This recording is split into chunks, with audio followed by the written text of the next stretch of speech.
Assalamualaikum warahmatullahi wabarakatuh. Selamat pagi anak-anak. Bagaimana kabarmu pagi ini? Semoga kalian dalam keadaan sehat.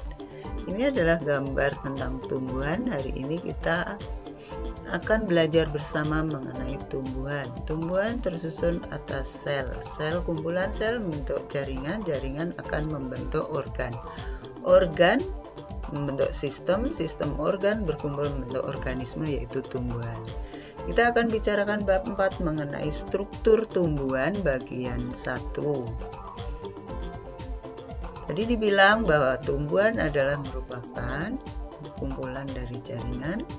Jaringan pada tumbuhan terbagi dua, yaitu jaringan meristem, yang kedua jaringan permanen atau dewasa.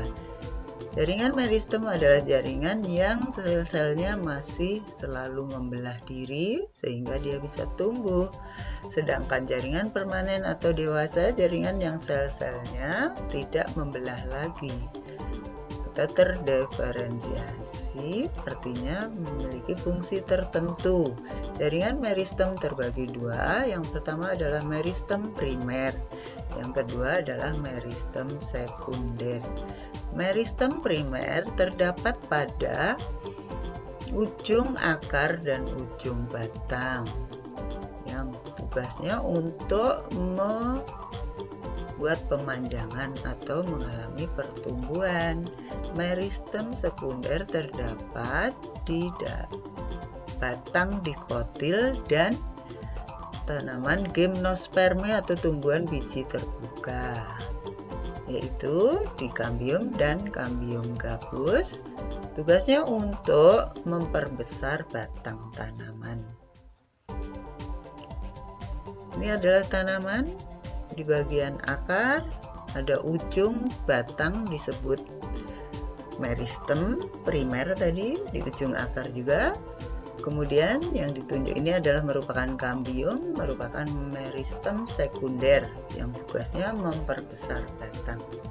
Jaringan permanen terbagi menjadi 4 macam. 1. Jaringan epidermis, cirinya melapisi seluruh permukaan tubuh tumbuhan. Fungsinya untuk melindungi jaringan di dalamnya dan tersusun oleh selapis sel yang rapat.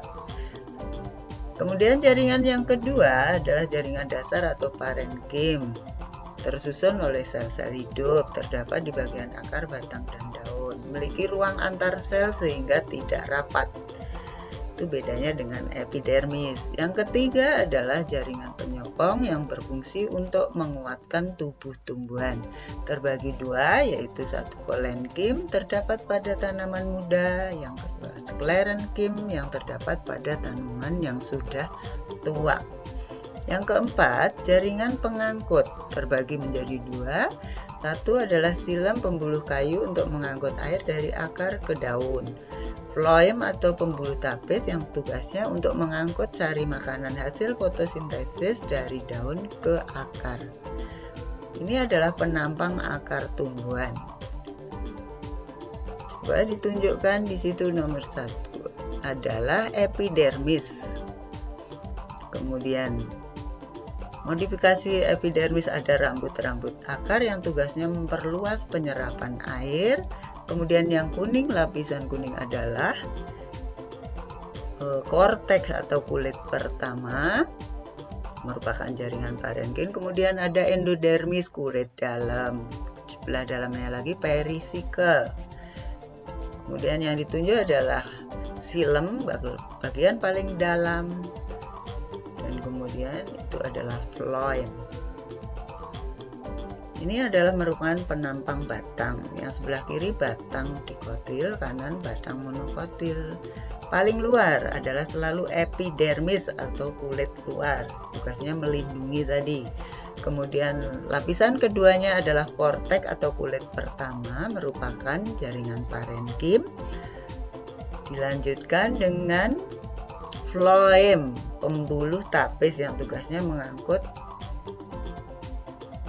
hasil fotosintesis. Kemudian yang paling dalam adalah silem yang tugasnya mengangkut air. Kemudian antara silem dan floem terdapat kambium kalau batangnya dikotil.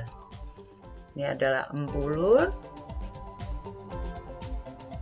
sama ya, empulur di tanaman monokotil daun. Bila dipotong melintang, maka penampangnya kelihatan seperti ini. Lapisan paling atas merupakan epidermis atas, lihat, terdiri dari selapis sel yang tersusun rapi. Kemudian yang kedua adalah palisade atau jaringan tiang yang berisi klorofil. Spon yang ketiga di nomor itu tertulis nomor 4. Kemudian yang keempat adalah tulang daun yang isinya floem dan xilem. Ini epidermis bagian bawah. Kemudian yang ditunjuk berikutnya adalah stomata atau mulut daun, tempat pernafasan pada tumbuhan. Demikian merupakan jaringan-jaringan yang terdapat pada seluruh tumbuhan yang ada di muka bumi, yaitu tersusun oleh jaringan epidermis, meristem, parenkim, dan juga penyokong. Hari ini kita belajar mengenai struktur jaringan pada tumbuhan dan fungsinya. Semoga kalian paham. Wassalamualaikum warahmatullahi wabarakatuh.